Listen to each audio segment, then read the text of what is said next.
Continuando con lo que estamos viendo, veremos ahora el ángulo entre dos rectas en función de sus pendientes. Esto es útil cuando tenemos que resolver problemas en los cuales existe la necesidad de calcular el ángulo interior de algún polígono, de algún triángulo o de alguna figura en especial, o en general cuando tengamos dos rectas en las cuales hay que conocer el ángulo con el cual se cortan. Bueno, lo primero que estableceremos es que dos rectas cuando se cortan forman cuatro ángulos que son iguales. Aquí lo vemos en la figura. 1, 2, 3 y 4. Pero son iguales en parejas, de 2 en 2. Y cada uno de ellos es suplementario del otro. Es decir, este es igual a este y este es igual a este. Por lo tanto, si conocemos uno, podemos conocer los cuatro de una sola vez, dado que al conocer uno, el suplemento de ese es el ángulo adyacente. Por lo tanto, los otros dos ángulos también serán iguales. La primera cosa que hay que tomar en consideración aquí es que los ángulos los medimos en sentido contrario a las manecillas del reloj para que el sentido sea positivo. ¿Qué quiere decir eso?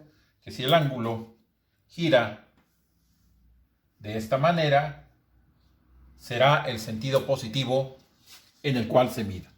Aquí, por ejemplo, si ustedes ven las flechas, el ángulo θ está medido considerando a la recta roja como lado inicial y a la recta verde como el lado final.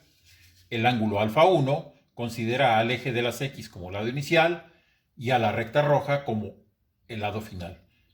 El ángulo alfa 2 considera a la recta del eje de las X como el lado inicial y a la recta verde como el lado final. Medido en el sentido contrario a las manecillas del reloj.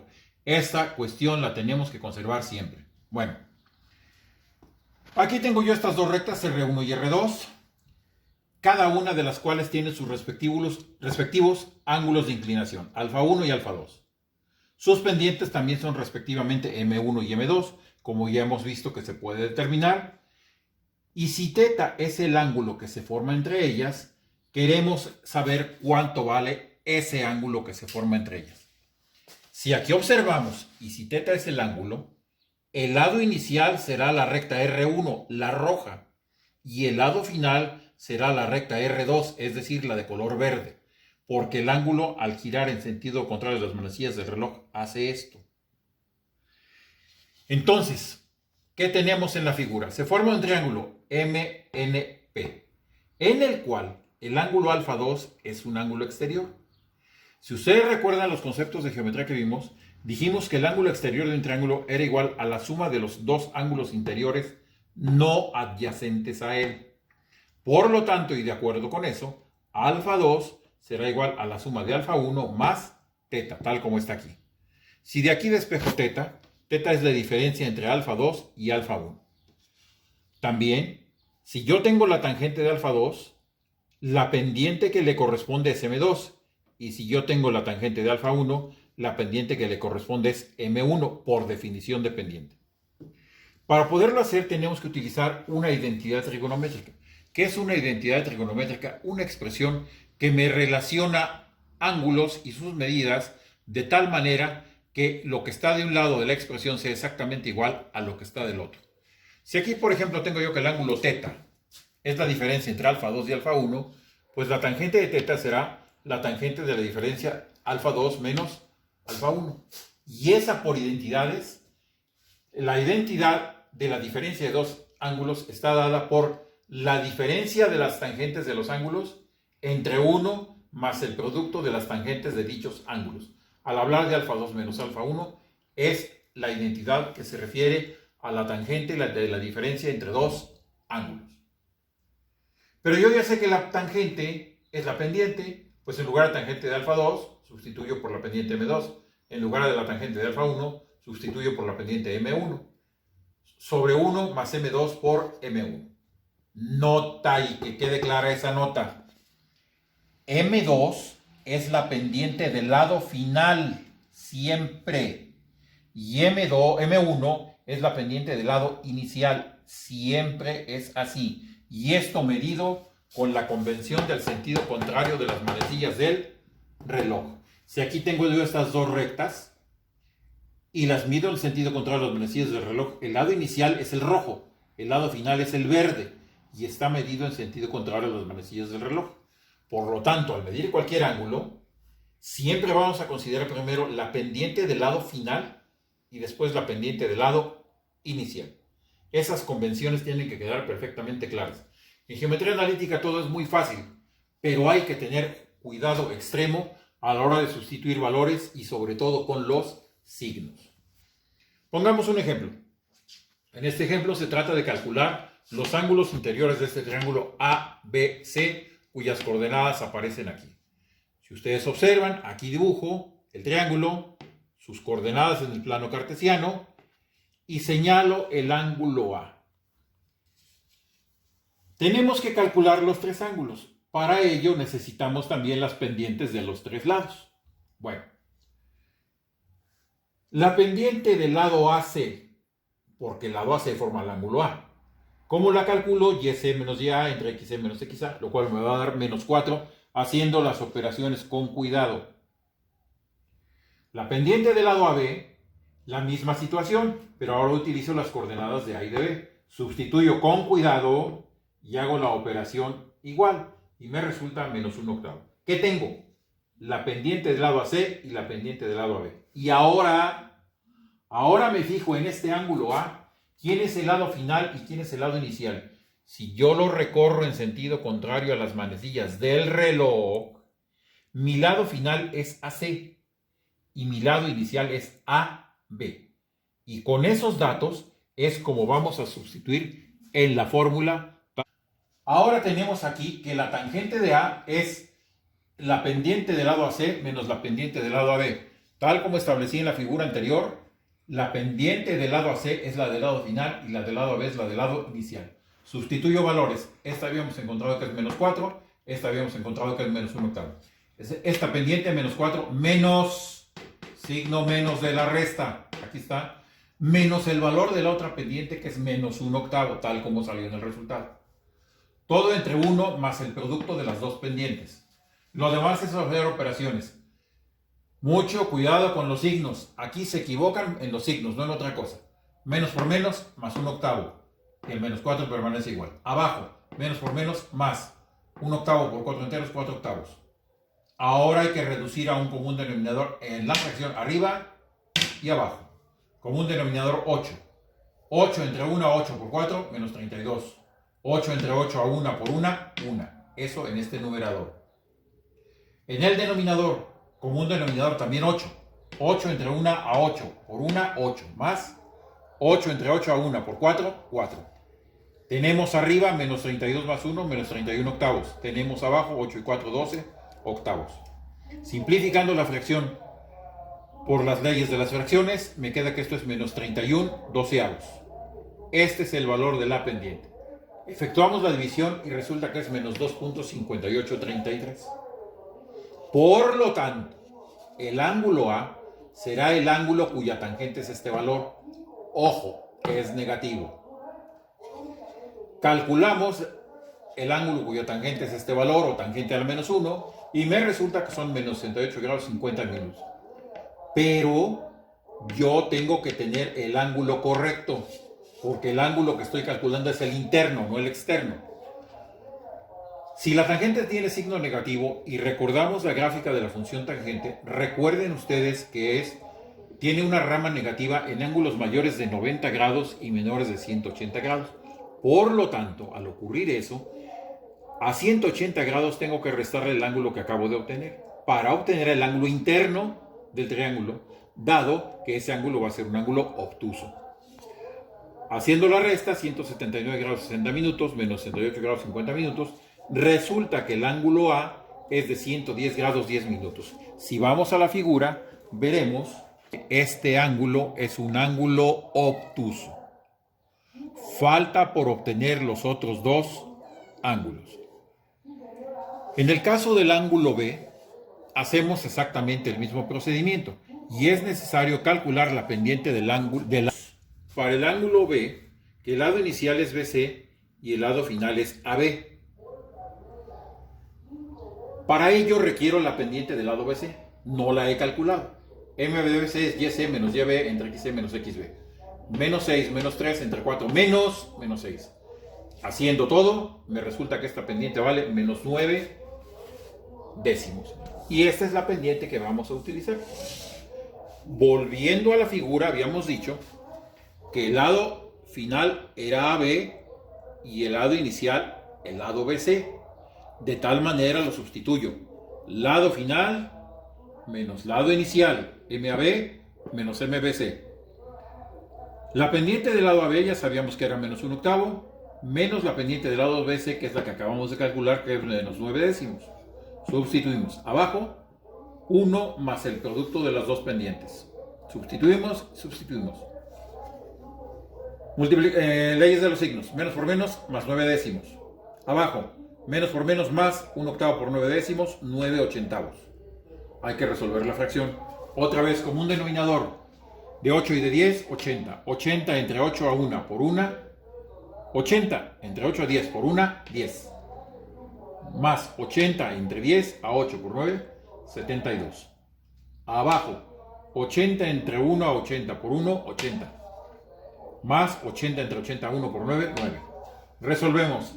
Menos 10 más 72 son 62. 80 más 9, 89. Simplificamos la fracción y resulta que son 62 sobre 89.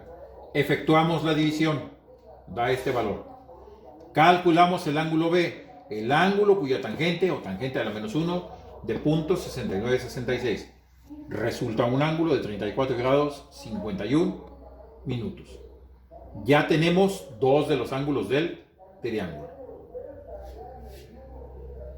Vayamos con el ángulo C y hagamos referencia a la figura. Vemos el ángulo C.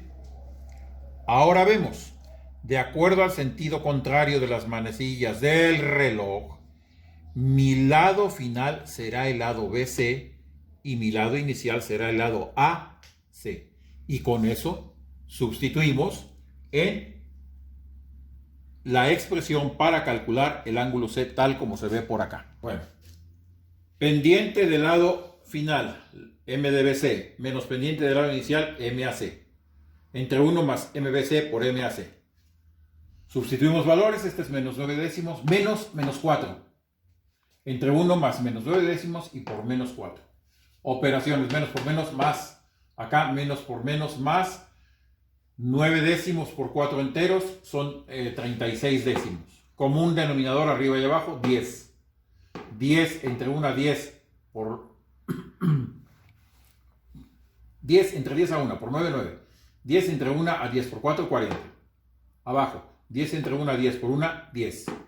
10 entre 10 a 1 por 36, 36. Menos 9 más 40 son 31. 10 más 36 son 46. Simplificamos la fracción y son 31 sobre 46. Haciendo la división, me da que la tangente es .6739. C será entonces el ángulo cuya tangente es este valor, o tangente a la menos 1, que me da 33 grados con 58 minutos. Si ustedes observan, en este momento ya tenemos los tres ángulos. ¿Cómo podremos comprobarlo? Simplemente si sumamos los tres ángulos, me deberá de dar 180 grados, porque la suma de los ángulos interiores de cualquier triángulo siempre serán 180 grados. Aquí posiblemente haya alguna diferencia porque no calculé los segundos. Bueno, con este ejemplo se ve pues prácticamente cómo conocer el ángulo entre dos rectas en cualquier caso que se nos presente. Tendremos ahora la condición de paralelismo y la condición de perpendicularidad entre dos rectas. Vayamos primero con la condición de paralelismo. Si dos rectas son paralelas, ¿qué significa eso? Que el ángulo entre ellas es de 0 grados. Si el ángulo es de 0 grados, la tangente también es 0. ¿Qué ocurre en mi expresión? Tangente de θ es igual a m2 menos m1 entre 1 más m2 m1. Si θ es 0 grados, entonces esto vale 0. ¿Y qué ocurre? Que al estar igualada esta expresión a 0, pasamos este denominador del otro lado y esto se vuelve 0. Por lo tanto, m2 menos m1 es igual a 0 y la pendiente m1 será igual a la pendiente m2. Aquí me faltó colocar un paso. 0 es igual a m2 menos m1 entre 1 más M2 por M1. Si esto es cierto, este denominador, como digo yo, al pasar acá se vuelve 0 y me queda que M1 menos M2 es igual a 0, lo que significa que la pendiente 1 es igual a la pendiente 2. Bueno, tal como aparece aquí.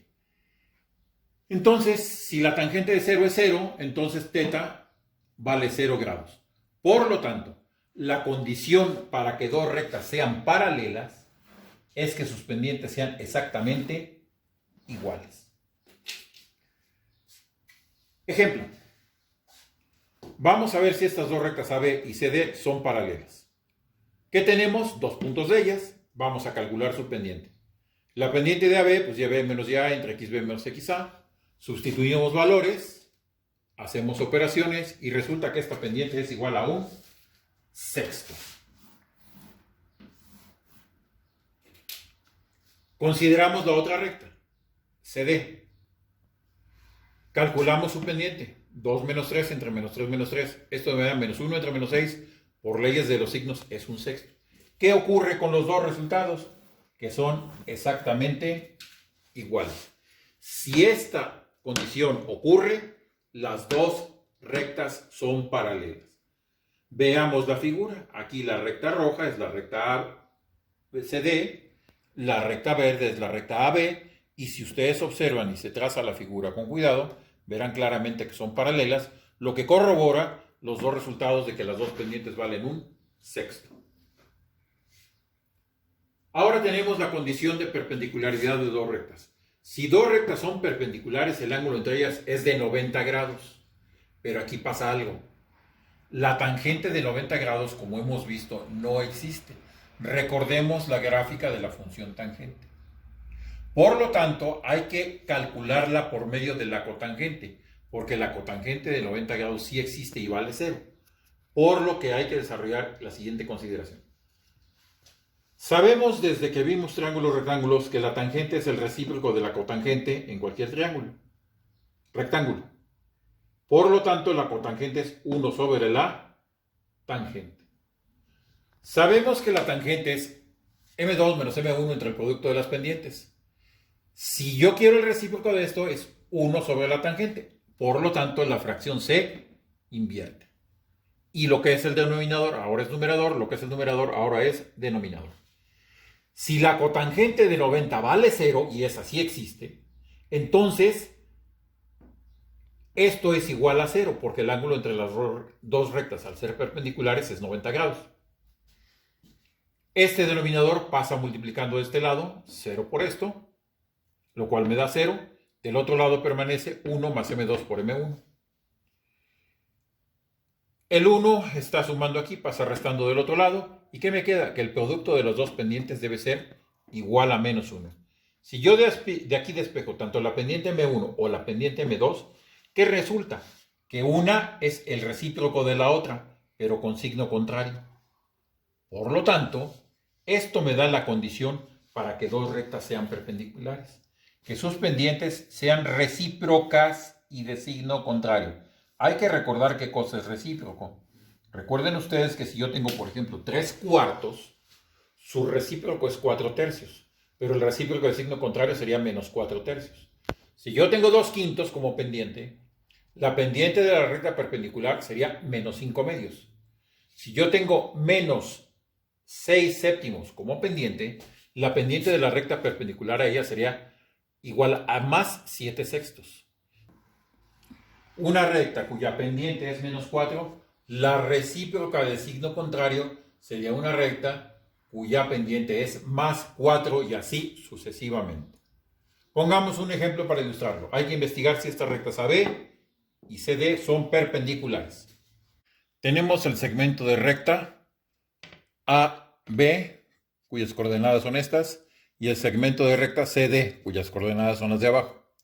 Y hay que saber si son o no perpendiculares. ¿Qué tendremos que hacer? Pues tendremos que calcular la pendiente de ambos segmentos. Por ejemplo, la pendiente de AB la podemos calcular como YB menos YA, es decir, 6 menos 5, sobre XB menos XA, que es 6 menos 4. Y eso me dará un medio. La pendiente del otro segmento es menos 8 menos de la resta menos 6, que es el signo propio de la ordenada del punto C, sobre 5 menos 4, que es la diferencia de las abscisas xd menos xc. Esto me dará un resultado que es menos 2. Si nosotros observamos el producto de las dos pendientes, 1 medio por menos 2 es igual a menos 1. ¿Eso qué significa? Que son recíprocas y de signo contrario.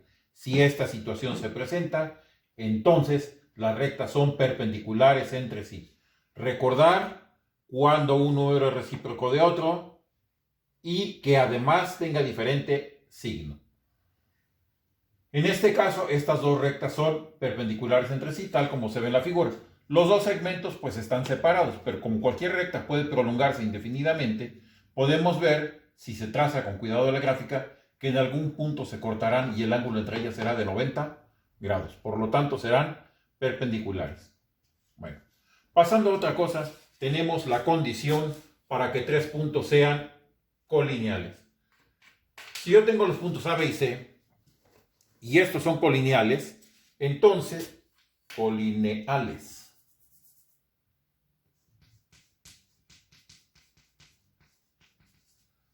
Entonces sus pendientes tendrán que ser iguales, las de los segmentos AB y BC. Es decir, para que esto ocurra, pues las pendientes tienen que ser exactamente iguales. Bueno, eso significa que M de AB es igual a M de BC, pero ya sabemos que la pendiente de AB es la diferencia de ordenadas entre abscisas de esos puntos. Lo mismo en el caso de la pendiente BAC, la diferencia de ordenadas entre la diferencia de abscisas considerando esos puntos. Esto es como si fuera una proporción. A sobre B igual a C sobre D. Por las leyes de las proporciones, si esto yo lo desarrollo, esto sería A por D igual a B por C, es decir, multiplicando de manera cruzada los denominadores. Haciendo eso, obtengo este desarrollo que está aquí en los paréntesis.